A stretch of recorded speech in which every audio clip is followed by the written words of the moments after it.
Now, I'm happy to introduce the inventor of board game Wingspan, Elizabeth Hargrave.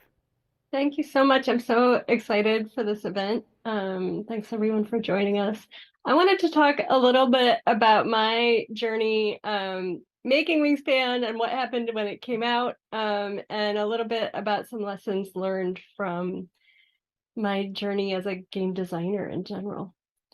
So starting out, I like to just say I grew up playing a ton of games as a kid. My family played a lot of Hearts and Trivial Pursuit. I remember when I first met the person who would become my spouse, I thought, oh, this could work because we're pretty evenly matched at Scrabble. So games have really always been part of my life, but it was really um around 2005 that I got sucked in hard to the world of sort of heavier Euro games. And that's really my sweet spot as a designer and a gamer as well. Um, but from 2005 to around 2013, so maybe 8 years of being sort of heavily in that world, started really wondering why there weren't games about things that I was actually interested in. Like, why are there so many games about trains and castles? Um, and there's a lot of answers to that question, but started really latching onto the idea of what if there were a game about something I actually liked, like what would that look like? And I was getting really into birding at the time, and so in 2013 I made my first prototype, which was literally pencil on paper cards. I printed out some clip art little birds and made bird cards. You can see the eraser marks. These are some of my first cards from my very first draft. Um, and I started out playing that first draft really just against myself until I was willing to inflict it on other people, and played a lot with friends and family and tried to sort of iterate as I went along. Um, and then really worked on it for a couple years before I got deep enough into learning about game design to learn about Unpub, which is a big playtesting convention in Baltimore. I went there in 2015 and got hooked into the whole world of game designers here in the Washington, D.C. area. There are many of us here, and it's great. And I learned that Matthew O'Malley, another published game designer, lives about a mile away from me, and we started playtesting once a week, which is something that we are still doing to this day. By mid 2016, I decided I was ready to go pitch it and sent a bunch of cold emails to publishers, set up meetings at Gen Con, huge convention in Indianapolis every year. You can see this is my sell sheet that I took to publishers. You can see by this time I had much fancier cards, maybe a little fancier than they really needed to be, but it gave me a little more confidence for a very terrifying process of pitching to publishers. And then I had met with 3 different publishers, and Stonemaier was the one that was the most interested. They gave me a lot of feedback at the pitch meeting and asked me to send them a new prototype, sort of incorporating that feedback. And by the end of 2016, I had a signed contract with them. And it's a pretty typical publishing contract that I get royalties and they handle all of the manufacturing. But before it actually went to manufacturing, I spent another year working with Jamie Stegmaier at Stonemaier Games, sort of developing the game, really polishing it. We made a lot of changes. It's got Jamie's fingerprints all over it, but I was the one sort of implementing it and figuring out how to make everything work. Really more engine building. It's definitely a more complex game than what I pitched to him, and it seems to have worked.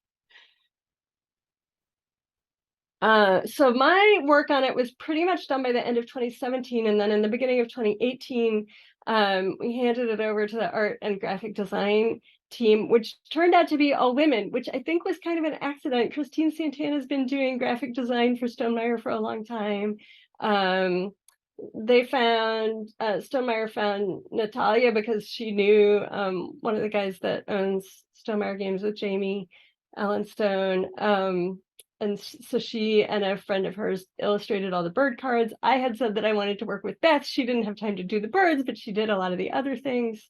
So this all-woman team just sort of came together, and it was, I think, part of the splash that Wingspan made when it came out, that it had all these women's names on the box and in the book. There were a lot of other people that worked on the product design. There's a lot of bits to the game that had to be worked out, and that was also happening sort of behind the scenes without much input from me at all, but I was happy to let Stonemeyer handle all of that. So by the end of 2018, Jamie started teasing pictures about the game. He's doing this right now. He's in this process with Apiary, which is coming out, a game designed by Connie Vogelman. So you can sort of, if you sign up for those updates, you can see that sort of he puts out a little bit of the game every day for a month before it's available on the Stonemeyer website for purchase, and it really can generate a lot of buzz.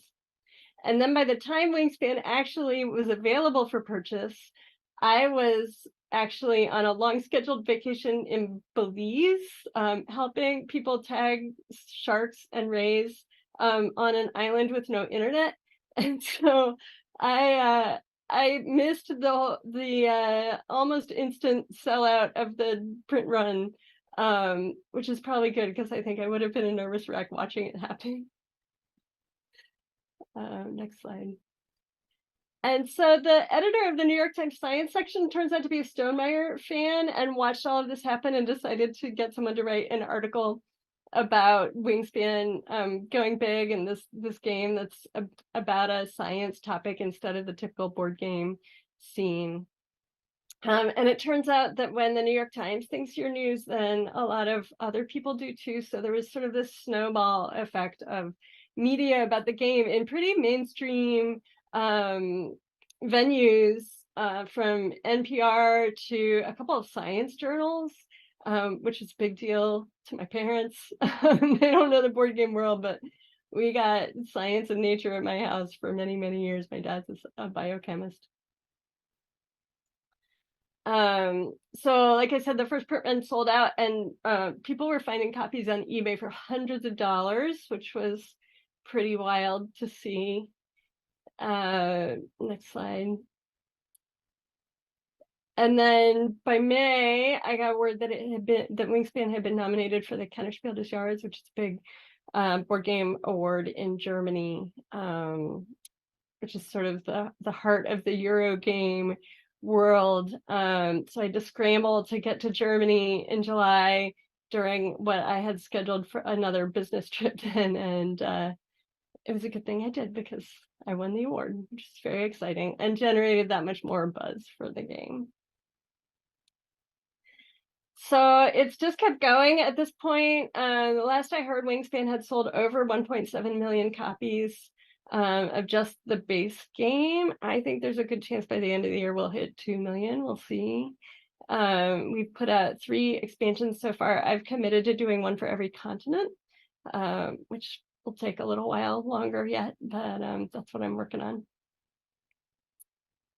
So learned along the way. The first is that I think that there's a sense of wonder about Wingspan that really engages people. I think that's part of the success, is that I'm passionate about the subject matter and it draws people in. And I think other games really accomplish that sometimes and draw me in. I think you can see someone's love for a subject versus something drier. In the case of Wingspan, we also tapped into this pre-existing birding community, and it has really taken off with birders who normally would not attempt to play a game as complex as Wingspan. But that theme sort of takes them the extra mile to put in the effort. I do also like to warn people that if you're looking for topics like this, it means you have to not only be in the games world, you have to have other interests outside of it. Sometimes a good reminder. My next lesson learned is fail faster. Remember those cards that I showed you that are just pencil on paper. Fail faster is a concept in engineering that you just need to like make a quick and dirty prototype. Don't spend a lot of time on it because you know your first draft is going to be bad. You know you're going to change it 100 times. So like, don't waste your time making it perfect because you know it can't be perfect. So just make something and then work on making it better. It's something I have to remind myself of often. The next thing I want to talk about is this concept of go for no. I heard a talk around the time that I was getting ready to go pitch at Gen Con, and it really helped me. And is the book Go for No is really aimed at like marketers in a way that's not totally applicable to design, but the concept is that if you think of every interaction that you're setting up as like, oh, I really need a yes, then most of your time will feel like a failure.